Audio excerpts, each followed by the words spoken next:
welcome to GameGazm. I'm Bren. I'm Nikita. What are we looking at today, Nikita? God Eater 2! Woo! What is that? What have we got today? I don't know, Governor. Oh God, it's been a giggly evening. You can probably use something there. I could, yeah.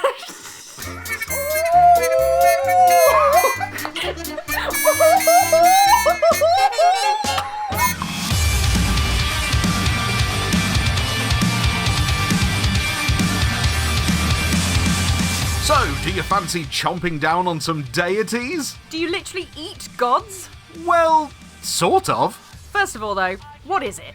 Okay, God Eater 2 is a JRPG. That's a Japanese roleplay game, if you didn't know. And if you didn't know, where have you been? Originally released on the PS Vita, it's the second outing for this franchise and has been ported to the PlayStation 4. And when I say a Vita game, yes, I can hear the groans from here. Yeah, the Vita wasn't that well received, was it? I think the problem was that most people that want to get into a big game will want to play it in their living room on a big TV. It's not really something that you can just pick up and play for a few minutes on the bus. Right then, God Eater is a pretty basic JRPG that relies heavily on you enjoying the characters and the story, which is quite slow to get into. The game features many systems and things that can just blow straight over your head at the beginning, and it's a game that requires you to just play it and learn it all as and when you need to. You begin as a new starter to the Bloods. No, not that gang in America. They're a small group of people selected to take out Aragami. Again, not the gang in America. I'm talking about the Bloods in the... Let's move on. There's an ominous threat of a deadly plague-ridden rain as well, and the story centralises itself around this mysterious death weather whilst you and your team investigate. The characters are probably the most important part of the game here, but I'll explain why later. One of the first characters you meet is Julius Visconti, the leader of the Bloods. The voice acting is good for the most part, and the character design is top-notch. Of course, there's the quirky cute character that has an odd wardrobe choice, the annoying kid that thinks he's tough, the kid that is actually tough, a shy girl, the mysterious girl, and this guy. I am Emil von Strasbourg. Nice. Good seeing you, pal. Who is, well, yeah, clearly performing arts student. They are all a colourful bunch, and there's someone here for everyone. The camera work within these dialogue scenes is pretty nice too. If you're a regular JRPG player, then all too often these dialogue scenes are done with 2D images, and little to no movement. Thankfully, there has been a lot more effort in the production of these, and it helps to get you immersed in the world a lot easier. Now obviously by now you've seen that the game really isn't a remaster. It's a port of a Vita game, and it really does show its cracks in certain parts. The game worlds are really basic, and the sound quality of the voices and the music isn't quite up to the usual standard. You knew you would be punished, but you still did something so reckless. I'm sure that it was never planned for a full release on anything but the Vita, and well, we all know how that turned out. Anyway, besides all this Vita bashing, after some basic training you get into the meat of the game. Combat is real time and you employ the tactics of press square to hit it, press triangle to hit it harder.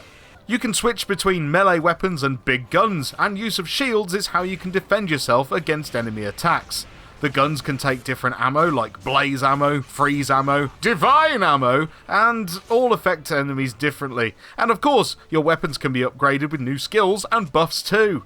New to God Eater 2 is the Blood Art system. This is a skill tree that unlocks new powerful Blood Art attacks as they are awakened by meeting requirements in battle. Each skill has a different method to fire off. Some make your standard attacks force strike a super hard hit, and some will be one big powerful swipe, focusing all the energy in one point. Some can be in the air, some boost up the harder attacks, you get the idea. You enter battle as a group, and each of the characters can be customised, but not entirely. You can assign them buffs and abilities, but how they act in battle is pretty much handled solely by the AI. They are smart enough to heal you when you're low on health and can hold their own in most fights. So combat is very much a look after yourself style of play. A little disappointing when you look at games like Final Fantasy that let you utilise your entire team in fights. It leaves you feeling a little helpless at times. The breakdown of gameplay is this. You have a central hub where you can chat to characters, manage your items and crafting, and of course accept missions. Missions are given to you at the front desk, and once taken, you exit the base and attempt to complete it. There are different types of missions, ones that progress the story and free missions that you can complete to get extra items and money. There are different difficulty settings too, and the higher difficulties have stronger enemies and can give you better stuff on completion. Now the missions are pretty short and all take place in the most bland arenas you've ever seen. Literally, if Beige was a video game, this would be it. Okay, there have been worse, but this is pretty bad, and for the most part the missions rarely involve you and your team doing more than just killing a few origami of varying sizes and difficulty. You will often be fighting the same enemies over and over, and even though the base of operation moves about, and to other territories altogether, all the arenas look and play the same. Yeah, literally, they're the same. Look, it's the same bloody one. Christ.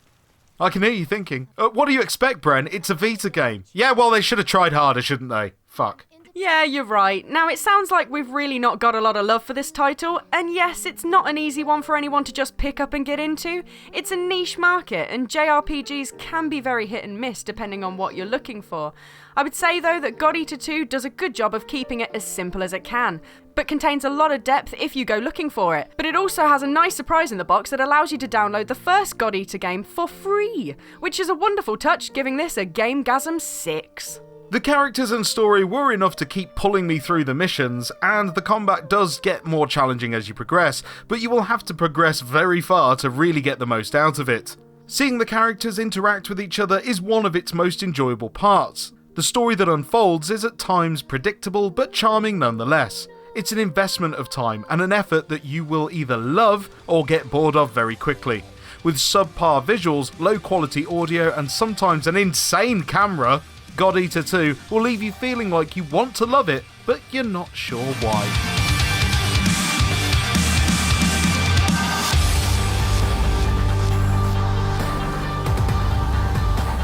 And that was God Eater 2. Discuss. Sorry, I caught you off guard. Discuss. Tell me things. This is the part of the show where we discuss the game. So what did you think of it? I mean, are you a fan of JRPGs? It's all right. It's good. It's okay. It's for the Vita. Yeah. And I think, how many times do you reckon we managed to slag off the PS Vita in that? A few times. I think I counted like a handful. Yeah. Maybe. Handful, perhaps. Maybe a palm. Maybe. Yeah, maybe. I mean, it wasn't the best idea to not like remaster it and just go, that'll do. You know, it's like this, we'll just blow it up. It's fine. Yeah, that'll work. We'll just stretch that out there. It's all good. Could have done a bit of extra work. But yeah.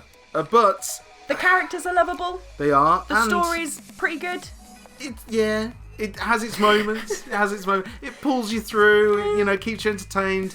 I can't say that it could grip many people. I mean, basically, if you're on the fence about JRPGs, then maybe just avoid it because it's probably, you know, it's not your thing. But if you love JRPGs, like you love JRPGs, then this is pretty good. And it scored very highly in Japan. Yeah. Well, hence why it's a sequel. I mean, there was one before it and it did really well. And you get that free. Yeah, you get the in a box. The prequel with the first one free. It's a download code, but it's okay. But it's in there. It is in there. You can try it. Yeah, and for free. I haven't tried the first one yet though. But I just kind of stuck to the sequel. But and to be honest, the story was all right, and it was just the fact that the fighting scenes were more fillers.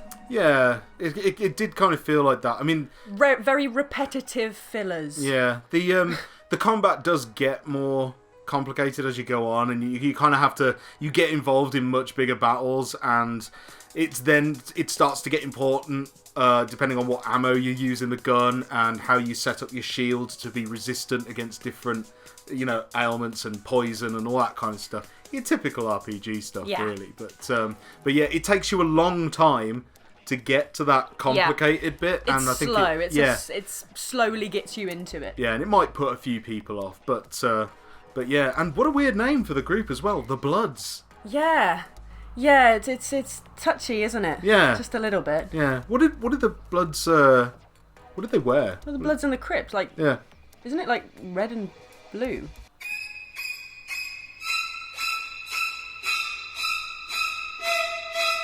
So that's all the time we've got for today on GameGazm. As always, I've been Brendan. I've been Nikita. And we've been GameGazm. GameGazm. Die!